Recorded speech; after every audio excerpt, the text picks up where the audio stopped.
Po sa sobrang init ng panahon at para guminhawa daw po ang pakiramdam, pinayuhan ni dating DOH Secretary at House Deputy Majority Leader Janet Garin, tayo po mga kababaihan na huwag magsuot ng underwear.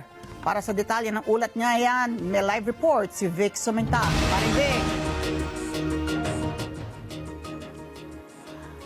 Ali, hindi umano dapat baliwalain ng sinuman ang masamang epekto sa kalusugan ng nararanasang matinding init ng panahon. Kaya payo ng isang eksperto sa kalusugan na ngayon ay mambabatas na panatilihin ang malinis sa katawan o kaya yung personal hygiene. Payong pangkalusugan para sa mga kababaihan. Dahil sa matinding init ng panahon, pinayuhan ni dating Health Secretary at ngayon ay House Deputy Majority Leader Janet Garin ang mga kababaihan na huwag na munang magsuot ng underwear. Ang mga babae... Ginawa ni Garin ang payo dahil prone anya sa fungal infection ang maselang bahagi ng mga kababaihan kung nakukulob dahil sa mainit na panahon. Si Garin ay isa ring OB/GYN bago naupo sa mga posisyon sa gobyerno. Siyempre dahil pag tag-init, ang mga babae ay prone din sa fungal infection. So hindi yan sexually transmitted disease. Yan ay dala na yung normal flora sa intimate areas, no, sa pubic area, sa perineal area ng babae. Kapag medyo basa, napapawisan at mainit yung panahon, yan ay perfect petri dish para dumami yung ating fungi, yung Candida albicans na nasa balat, ay dadami siya, kaya siya nagiging makate. So, the more you scratch, the more it will itch. Huwag siyang kamutin at hindi yan nakakahawa, no? Kasi yung iba akala nila sexually transmitted. No, it's not.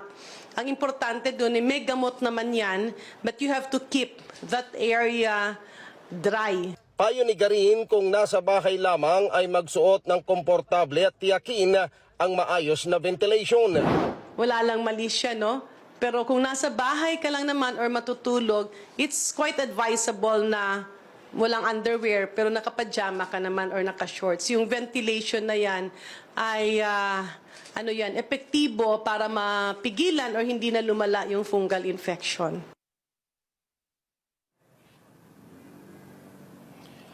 Samantala, sinabi pa ng mambabatas na ang pinakamahalaga ngayon sa panahon ng tag-init ay panatilihing malusog ang ating pangangatawan at iwasan na magbilad sa araw lalo na sa oras ng alas 10 ng umaga hanggang alas 2 ng hapon.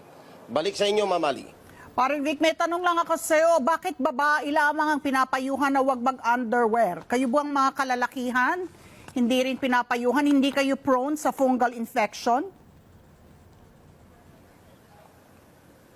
Sabi kanina ni Congresswoman Garin, concern siya sa mga babae. Sa mga lalaki din, meron din ganong kaso, pero mas prone daw ang kababaihan doon sa fungal infection. Kanina may paglilinaw parang ang nahagip ko sa kanya, ang sinasabi niya, lalo na pag nasa bahay lang po tayo, no?